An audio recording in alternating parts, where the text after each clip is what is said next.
Ахмети на иста линија со Ковачевски. Власта дефинитивно нема намера заедно да се одржат претседателските и парламентарните избори и тој одбива лидерска средба, велејќи дека приоритети за него во моментов се уставните измени, зашто Ахмети уште еднаш повтори дека е спремен да ја напушти и власта, ако ВМРО ДПМН е гласале за внесување на бугарите во уставот. Zgjedhjet nuk ofrojnë zgjidhje.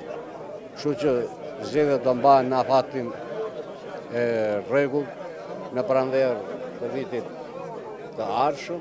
Власта е осамена во своите ставови за еднички претседателски и парламентарни избори, баре и македонската и албанската опозиција, пред се поради милионите евра кои би биле потрошени непотребно за два изборни циклуси во само 2 или 3 месеци, и Билал Касами ја повика власта да свика лидерска средба со цел договор за фер и демократски избори.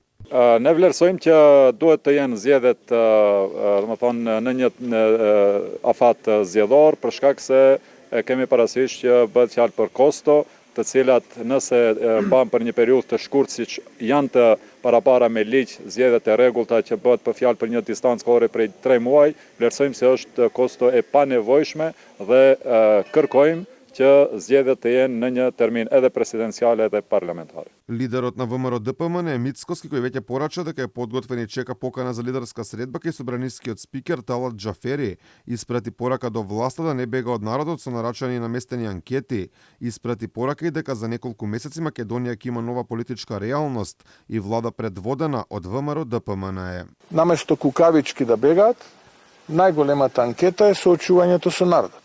Може би јас не ја говорам вистината, може би овие објективни јавни мерења не се точни, може би тоа што тие го креират штабски е точно.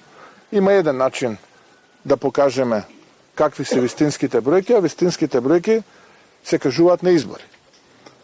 Повторно ќе ги повикам кукавиците од СДСМ да се соочат со јавноста. Ковачевски веќе порача дека не прифаќа да седне на маса со лидерот на опозицијата за да се договори за едничко одржување на претседателските и парламентарни избори. Кажа дека едните ќе се одржале во мај, другите во јули. На маса е спремен да седне само ако се говорело за уставните измени.